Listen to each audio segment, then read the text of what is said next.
जी जनाब, कैसे हैं आप सब लोग। ये है आज हमारा चैप्टर नंबर 9, जिसमें हम बात करेंगे what is Docker used for, यानी डॉकर के रियल यूज केसेस और Docker why is Docker so popular. इस चैप्टर का ये भी टॉपिक हो सकता है कि why Docker is so popular.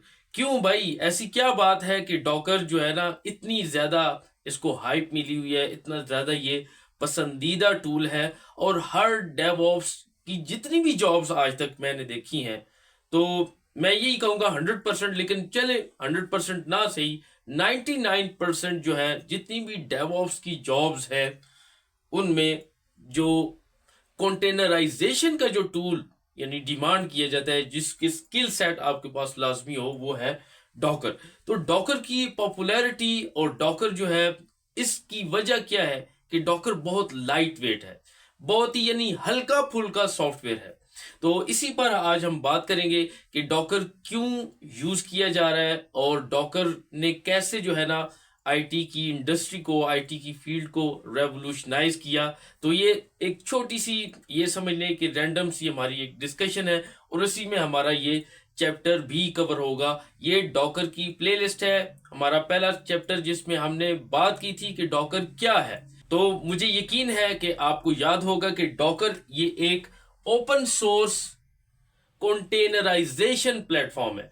अब यानी क्या मतलब, इसका मतलब क्या है कि ये डॉकर की वजह से हम अपनी एप्लीकेशंस को in the form of containers build कर सकते हैं, रन कर सकते हैं और कहीं भी शिप कर सकते हैं। तो ये सारी चीजें जो है ना मैंने आपको पिछले चैप्टर में डिटेल से बताई हैं। और इसमें जैसे हमारा वो सबसे जो मशहूर एग्जांपल वो शिप की है, देखे ना, हमारी शिप पर एक शिप है, तो उस पर thousands of containers with worth of billions of dollar. एक शिप, मैंने ये पढ़ा था कि एक शिप पर 1 बिलियन डॉलर तक का यानी सामान होता है। मुख्तलिफ कंटेनर्स में मुख्तलिफ किस्म की चीजें होती हैं और शिप एक सी पोर्ट पर डॉक होती है और फिर वहां से कंटेनर्स ऑफलोड होते हैं या अपलोड, या नए कंटेनर्स जो है ना वो अपलोड होते हैं, ऑफलोड होते हैं। तो इसलिए शिप जो है उनको लेकर कहीं भी शिप कर देती है, कहीं भी भेज देती है। तो यही कॉन्सेप्ट है हमारे पास कि हमारी एप्लीकेशंस वो बंडल होती हैं कंटेनर्स में, और फिर कंटेनर्स को हम अपने पास भी रन कर सकते हैं। और हम चाहते हैं कि हमारी टीम जो कि कहीं भी हो, ऑस्ट्रेलिया में है, यूके में है, यूएसए में है, हम उनको इमेजेस दे, ये लो भाई ये डॉकर इमेज है, आप इसको पुल लो, इसको अपने पास रन करो। तो ऐसे ये इंतहाई इजीली हम अपने कंटेनर्स को, अपने डॉकर इमेजेस को कहीं भी दुनिया में शिप भी कर सकते हैं।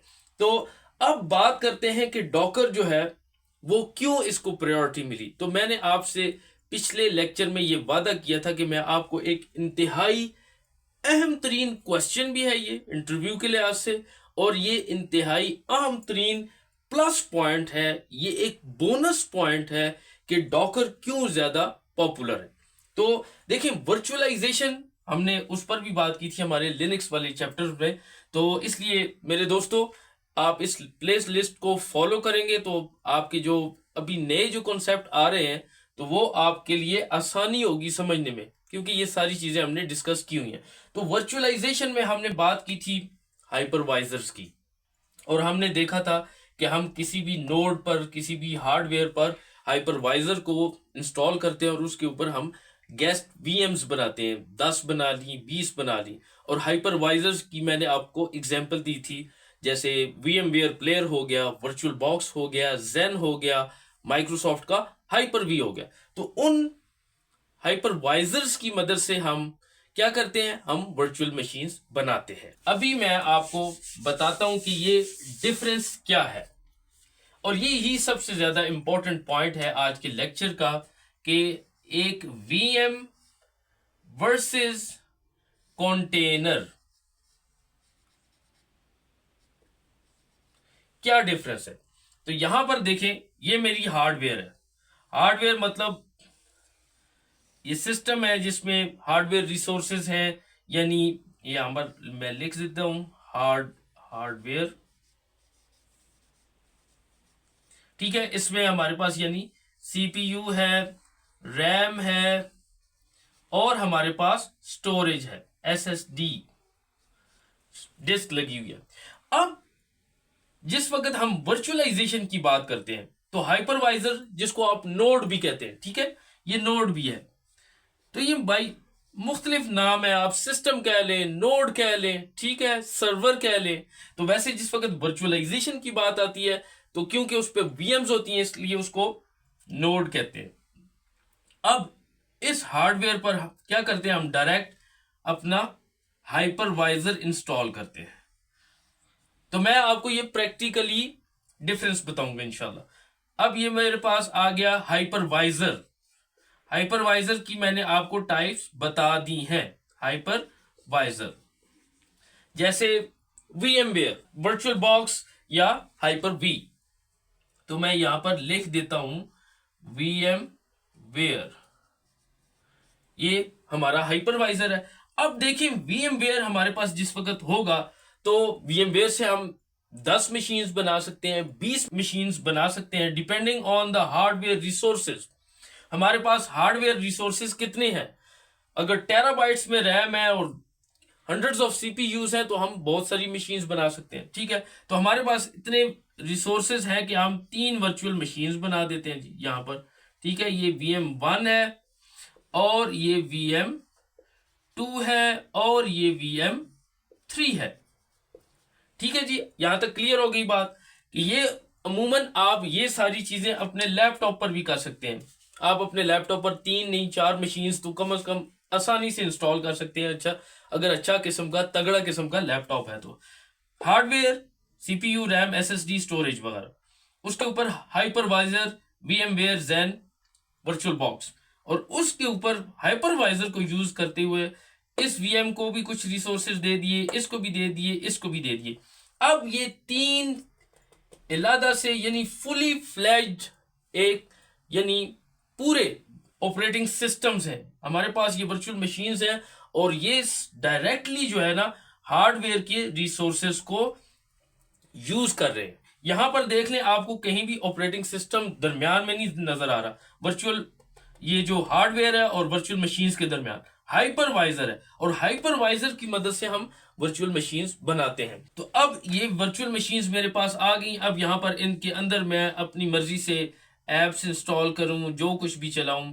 ये इसमें एप्स हैं, लाइब्रेरीज हैं, यहाँ पर भी मैं लिख देता हूँ एप्स, और यहाँ पर मेरी वेब एप्स हैं, मोबाइल एप्स हैं, जो भी है, ठीक है जी। ये हो गया पूरा हमारे पास एक रफ सा स्ट्रक्चर कह लें, आर्किटेक्चर कह लें एक वर्चुअल मशीन का। और इस हार्डवेयर पर, इस नोड पर देखें हमने 3 वर्चुअल मशीन्स बना ली। लेकिन वर्चुअल मशीन्स आर हैवी, ठीक है जी।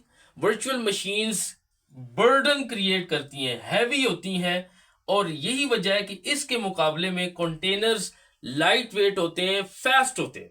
सबसे बड़ा डिफरेंस तो ये है कि ये ओवरहेड क्रिएट करती हैं। टेक्निकली अगर आपको टेक्निकल टर्म्स में बताऊं तो ये बर्डन या ओवरहेड या भारी या यानी अच्छे खासे रिसोर्सेज खाती हैं, इस्तेमाल करती हैं।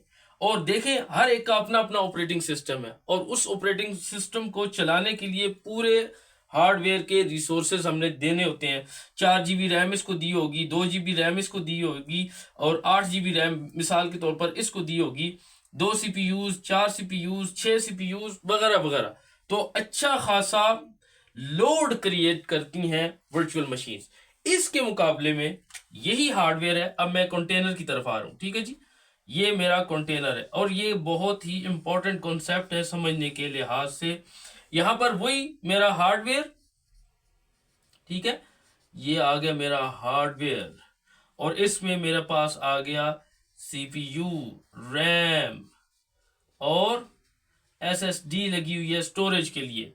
इसके ऊपर ये अब हाइपरवाइजर की जगह कंटेनर की वैसे दोनों, आपको मजे की बात बताऊं, ये दोनों है वर्चुअलाइजेशन की ही टाइप्स। ये भी वर्चुअलाइजेशन की टाइप है, ये भी है, लेकिन फर्क क्या है वो हमने समझना है। यहां पर इधर हाइपरवाइजर था, लेकिन यहां पर मेरे पास आ गया इसी हार्डवेयर के ऊपर डायरेक्ट OS, ऑपरेटिंग सिस्टम।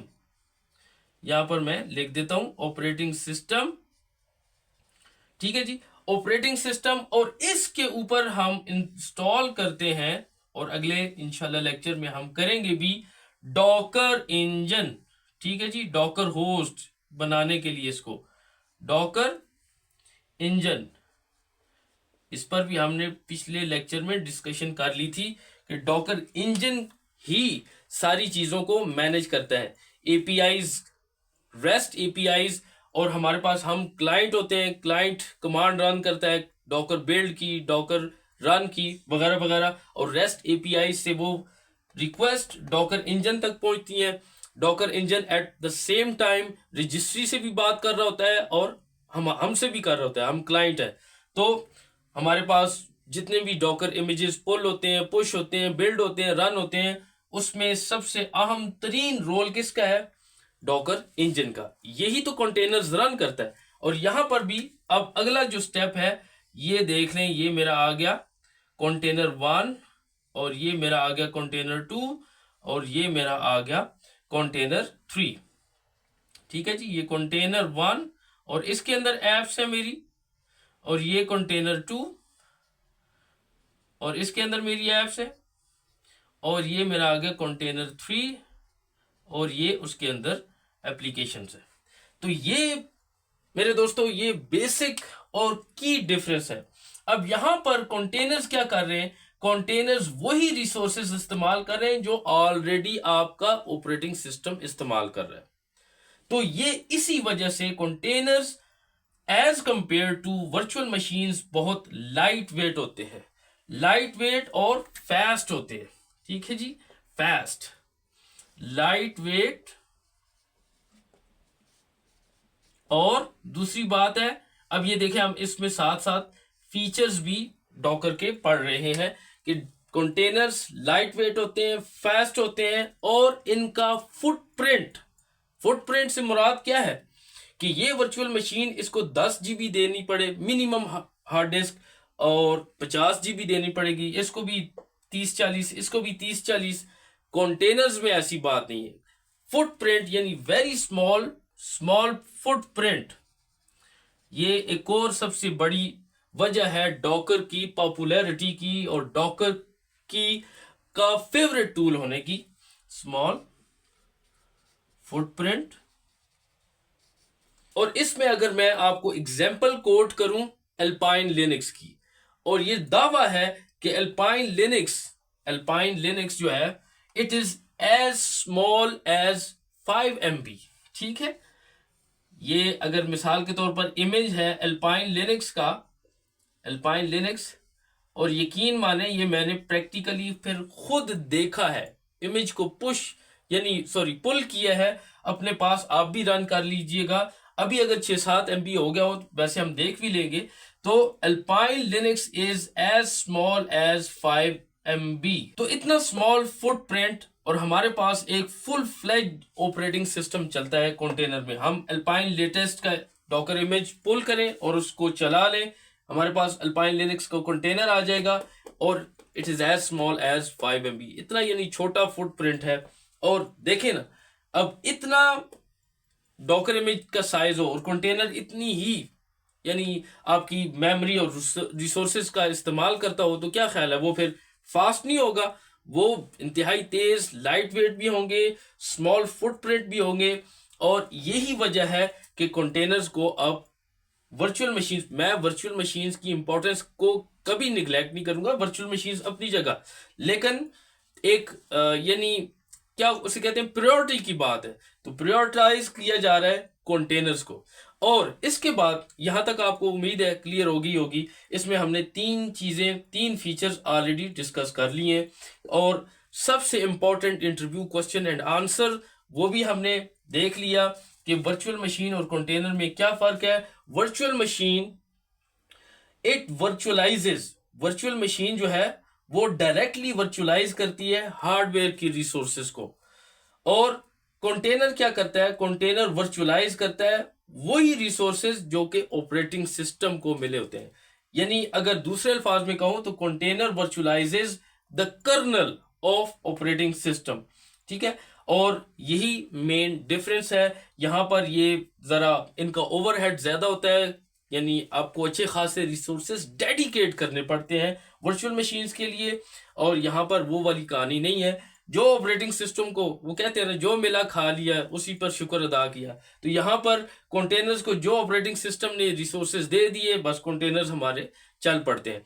और एक सिस्टम पर हम बीसियों कंटेनर्स आसानी के साथ डिफरेंट एप्लीकेशंस के साथ रन कर सकते हैं। तो ये सबसे पहली वजह है कंटेनर्स की ब्यूटी की कह लें आप, और इसी वजह से डॉकर की सबसे ज्यादा पॉपुलैरिटी है और इसी ही वजह से डॉकर यूज होता है। अब अगली बात करते हैं, उसमें हमारा एक और इम्पोर्टेंट कॉन्सेप्ट है, वो भी हम समझ लेंगे, ठीक है जी। और वो है कि भाई डॉकर ने अगर दुनिया बदल दी है तो उसकी वजह क्या है। उसकी वजह है माइक्रो सर्विसेज आर्किटेक्चर, ठीक है। और माइक्रो सर्विसेज से पहले क्या था, मोनोलिथिक आर्किटेक्चर। अब यहां पर दो किस्म के आर्किटेक्चर हैं, उनकी भी हम बात करते हैं। एक था पहले और अभी भी है खैर, मोनोलिथिक, ठीक है जी, मोनोलिथिक। और यहां पर हम इनको अलग अलग, ये है हमारे पास माइक्रो सर्विसेज। ये एक बहुत ही ह्यूज पॉइंट है, ह्यूज प्लस है डॉकर की पॉपुलैरिटी का, कि डॉकर ने माइक्रो सर्विसेज में बहुत ही अहम रोल अदा किया है, बहुत ही अहम। अच्छा भाई, मोनोलिथिक से क्या मुराद है? मोनोलिथिक से मुराद है कि आपके सॉफ्टवेयर का एक ही कोड बेस हो, सारा कोड आपके सॉफ्टवेयर का इकट्ठा हो। यह है मोनोलिथिक आर्किटेक्चर। इसका बहुत फायदा है, लेकिन उस हद तक कि आपका प्रोजेक्ट छोटा सा हो, ठीक है। अब जैसे अमेजोन है, ईबे है, ट्विटर है, पेपैल है, ये बिग डाटा कंपनीज है। तो इसका क्या मतलब हुआ कि अब उनका कोड बेस बहुत ही ह्यूज कोड बेस होगा। तो ऐसे में मोनोलिथिक आर्किटेक्चर वो सूटेबल नहीं है। हाँ, आपकी एप्लीकेशन है, छोटी सी एप्लीकेशन है, थोड़े से यूजर्स हैं, बहुत बड़ा कोड बेस नहीं है, तो हम उस मोनोलिथिक आर्किटेक्चर को यूज कर सकते हैं। लेकिन इसलिए मैंने आपको बड़े इंटरनेट जायंट्स की एग्जांपल क्यों दी है। अब जहां अमेजोन है, ठीक है जी, अमेजोन, ईबे है और उबर है, इतनी बड़ी बड़ी कंपनीज हैं, तो क्या ख्याल है उनके फीचर्स, उनकी प्रोडक्ट्स, उन पे ट्रैफिक कितनी ज्यादा है। तो उनका हम सोच भी नहीं सकते कि उनकी कोड बेस या रिपोजिटरीज वगैरह जहां उनका कोड है वो कितना बड़ा होगा। तो मोनोलिथिक आर्किटेक्चर क्या करता है, उससे मुराद हमारी एक ही कोड बेस है, वन सिंगल कोड बेस। यानी हमारा कोड एक ही जगह पड़ा हुआ है।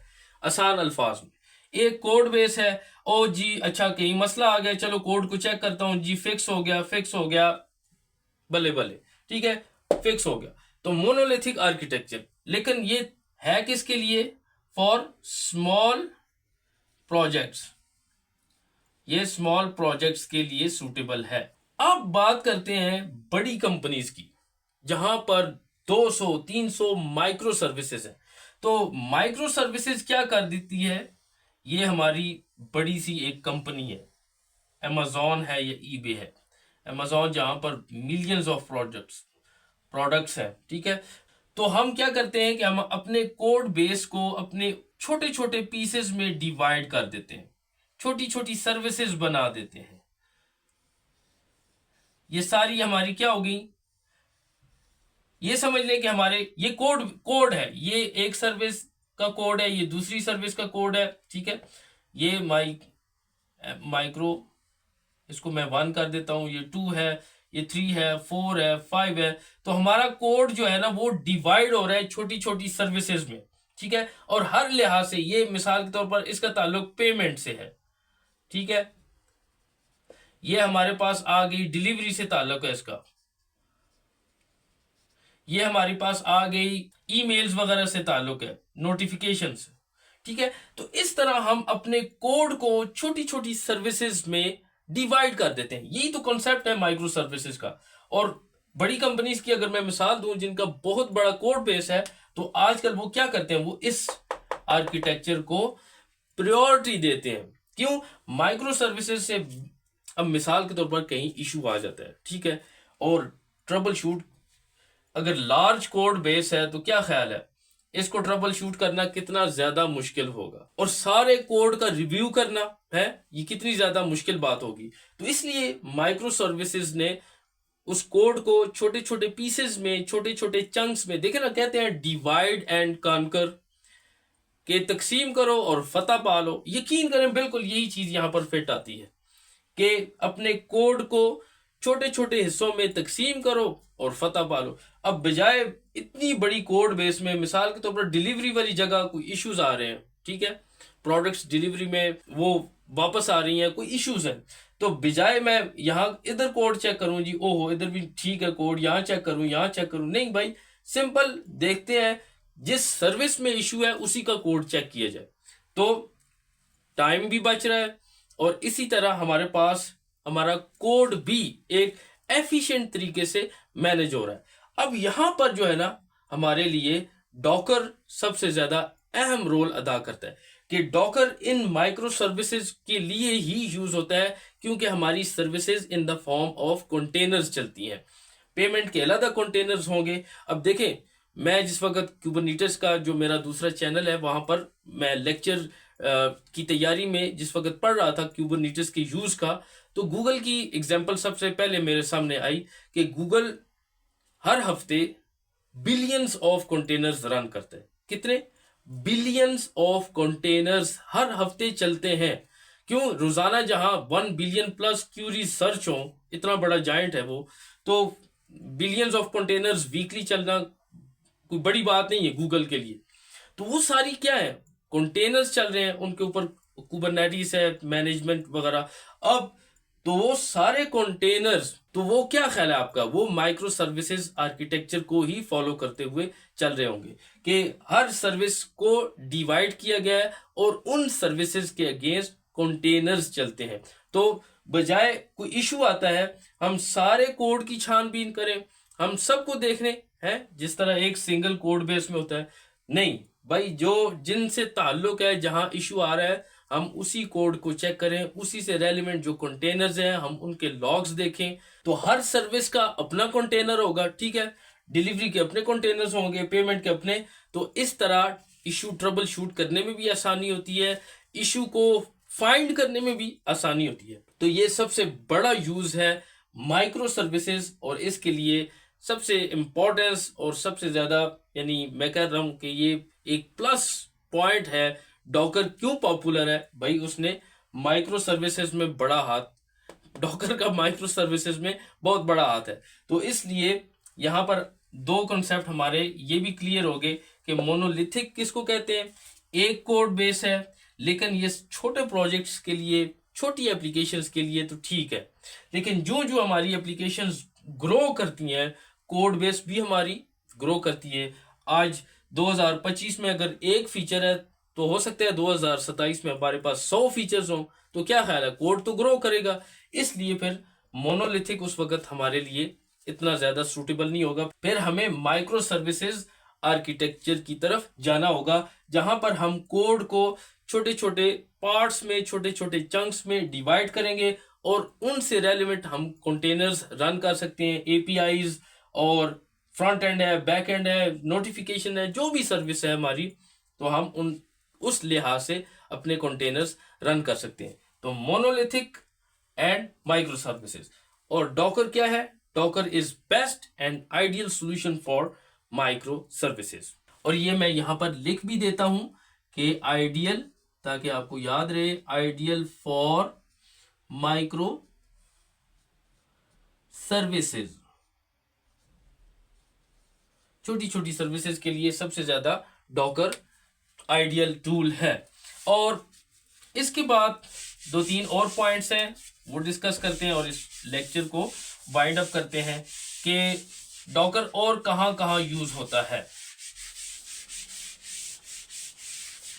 देखिए, जिस वक्त हमारी सर्विसेज की बात आ रही है तो रोजाना सर्विसेज में फीचर्स ऐड हो रहे होते हैं, रोजाना के हिसाब से कोड अपडेट होता है, और इसीलिए डेवऑप्स में CI/CD पाइपलाइंस आ गई हैं, ठीक है। CI/CD पाइपलाइंस जो हमारा पूरा इंशाल्लाह एक पूरा कोर्स होगा, बहुत सारे इसके भी चैप्टर्स होंगे। तो CI/CD पाइपलाइन क्या करती हैं कि हमारा कोड जो है वो चेकआउट होता है, ठीक है, और उसके बाद कोड बिल्ड होता है। बिल्ड होने के बाद, ये मैं जल्दी से बता रहा हूँ, और उसके बाद उसका आर्टिफैक्ट बनता है या डॉकर इमेज कह लें, ठीक है। यहाँ पर वो क्या है, वो डॉकर इमेज है, और वही आर्टिफैक्ट जो है हमारा डिप्लॉय हो जाता है आर्टिफैक्ट। और यहाँ पर क्विकली हम कहते हैं कि डिप्लॉय हो जाए, हमारा कंटेनर रन कर जाता है, कंटेनर, ठीक है जी। तो क्या हुआ, ये हमारा कोड है, कोड चेकआउट हुआ, बिल्ड हुआ, उसका अगर बिल्ड सक्सेसफुल हुई तो आर्टिफैक्ट बाइनरी बन गई, उस बाइनरी को हमने डिप्लॉय कर दिया किसी भी तरीके से, या इलास्टिक कंटेनर सर्विस पे कर दिया, या अपनी वीएम पर डिप्लॉय कर दिया, कंटेनर चला दिया। तो CI/CD पाइपलाइंस में और CI/CD वर्कफ्लोज में भी डॉकर बहुत ज्यादा यूज होता है। और इससे पहले जिन कंपनीज में मैंने काम किया है, वहां पर जितने भी प्रोजेक्ट्स थे वो CI/CD pipelines like GitHub actions, GitLab CI, bamboo, circle CI और जेनकिंस, ये 4-5 इंतहाई इंपॉर्टेंट और most commonly used CI/CD tools हैं। तो उनसे कोड चेकआउट, जैसे जावा का स्प्रिंग बूट है, तो हमारा कोड और हमारी services, rest services, back and front end services, वो कोड चेकआउट, बिल्ड, फिर उनके डॉकर इमेजेस बनने, images elastic container registry AWS पर पुश होते थे, और फिर उसके बाद हम अपनी डिप्लॉयमेंट जो इन्वायरमेंट्स होते थे वहां पर हर दफा अपना कंटेनर विद अपडेटेड टैग पुल करके उसको रन कर देते थे, डिप्लॉय कर देते थे। तो CI/CD वर्कफ्लोज में, CI/CD पाइपलाइंस में भी डॉकर इंतहाई ज्यादा यूज होता है। यहां पर मैं वो भी लिख देता हूं, CI/CD वर्कफ्लोज में भी डॉकर बहुत ज्यादा यूज होता है। और इसके बाद सबसे, यानी जो टीम जिनको डॉकर सबसे ज्यादा पसंद है, डेवऑप्स तो है ही है, डेवलपर्स भी डॉकर को एक्सटेंसिवली यूज करते हैं। यानी अपने लिहाज से उन्होंने डॉकराइज्ड इन्वायरमेंट अपने पर्सनल कंप्यूटर्स पर बनाए होते हैं, जिसकी वजह से वो डॉकर के अंदर ही, डॉकर में रहते ही डॉकराइज्ड इन्वायरमेंट को यूज करते हुए अपनी एप्लीकेशंस को अपने लोकल सिस्टम्स पर टेस्ट कर रहे होते हैं। और कोई किसी किस्म का ओवरहेड, किसी किस्म के dedicated resources, dedicated development machines वगैरह नहीं चाहिए होती। और वही नॉर्मल सिस्टम्स जो वो अपने डेवलपमेंट के लिए यूज करते हैं, यकीन करें वही, उसी में उन्होंने डॉकर इंस्टॉल किया होता है यूबुंटू पर, लिनक्स पर, और उसी में वो अपने प्रोजेक्ट्स के कंटेनर्स चलाकर अपने पास रोजाना के हिसाब से फीचर्स टेस्ट कर रहे होते हैं। तो ये भाई कुछ यूज केसेस थे, कुछ आपको मैंने बता दिया। VMs और कंटेनर्स का डिफरेंस भी हमने देख लिया, मोनोलिथिक और माइक्रो सर्विसेज, ये भी कॉन्सेप्ट हमने पढ़ लिया। और इसके बाद 5-6 जो मेजर बेनिफिट्स हैं, वैसे तो बहुत ज्यादा हैं, लेकिन जो शो स्टॉपर्स हैं वो मैंने आपको बता दिए कि डॉकर लाइट वेट है और फास्ट, यानी कंटेनर्स हमारे पास जल्दी से बन जाते हैं, ठीक है जी। और स्मॉल फुटप्रिंट, ज्यादा जगह नहीं घेरते, छोटा, यानी डिस्क स्पेस के लिहाज से साइज बहुत छोटा होता है। और सबसे ज्यादा जो आइडियल, यानी इनका यूज है डॉकर का, डॉकर कंटेनर्स का, वो माइक्रो सर्विसेज आर्किटेक्चर के लिए, फिर इसके अलावा CI/CD वर्कफ्लोज में भी। और हाँ, जो असल पॉइंट था वो मैं आपको बताना ही भूल गया कि जिस वक्त हमारे पास एक बड़ी कंपनी है, जहां, जैसे मैंने आपको एग्जांपल दे दी गूगल की, जहां बिलियंस ऑफ कंटेनर्स चलते हैं, तो वहां उन कंटेनर्स को जो मैनेज करने के लिए टूल यूज होता है वो है कुबरनेटिस। और इस प्रोसेस को कहते हैं कंटेनर, बड़ा इंपॉर्टेंट पॉइंट याद आ गया है, ऑर्केस्ट्रेशन, ठीक है जी। कंटेनर ऑर्केस्ट्रेशन के लिए भी डॉकर जरूर यूज होता है, ठीक है। और जिस वक्त हमारे पास मिलियंस और बिलियंस ऑफ कंटेनर्स हो, उनको देखने के लिए, उनकी देखभाल करने के लिए बेबी सिटर का जो काम करता है वो K8s कुबरनेटिस करता है, ठीक है। कुबरनेटिस जो है वो यानी on the top of containers चलता है, और कंटेनर्स की सारी हेल्थ वगैरह, सारे इश्यूज वो कौन देख रहा होता है, कुबरनेटिस। और इसलिए कुबरनेटिस जो है एक सबसे बड़ा open source container orchestration tool है। और इंशाल्लाह इस पर पूरा एक लेक्चर होगा हमारे कुबरनेटिस के लेक्चर में। तो जो आखिरी और मेजर यूज है वो है कंटेनर ऑर्केस्ट्रेशन। इसमें भी डॉकर यूज होता है क्योंकि डॉकर ही की वजह से हमारे कंटेनर्स चलते हैं।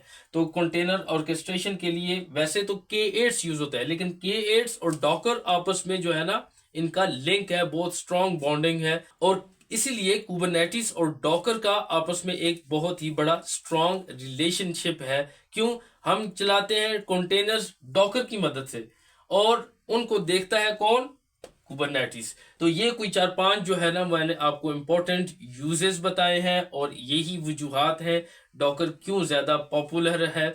और बड़ी कंपनीज, बड़े internet giants like Google, amazon, eBay, Twitter, PayPal, ये सब माइक्रो सर्विसेज आर्किटेक्चर को यूज करते हैं, और इसलिए उन सब का जो फेवरेट टूल है डेवऑप्स में वो डॉकर है। उम्मीद है आपको इस लेक्चर का बहुत फायदा हुआ होगा, और मैं दोबारा आपको बता रहा हूं कि ये 2-3 जो हमने कॉन्सेप्ट डिस्कस किए हैं, वीएम वर्सेस कंटेनर, इसको जरूर रिवाइज कर लीजिएगा, इंपॉर्टेंट इंटरव्यू क्वेश्चन है। और इसी तरह monolithic versus micro services architecture, और डॉकर क्यों एक फेवरेट टूल है माइक्रो सर्विसेज आर्किटेक्चर के लिहाज से।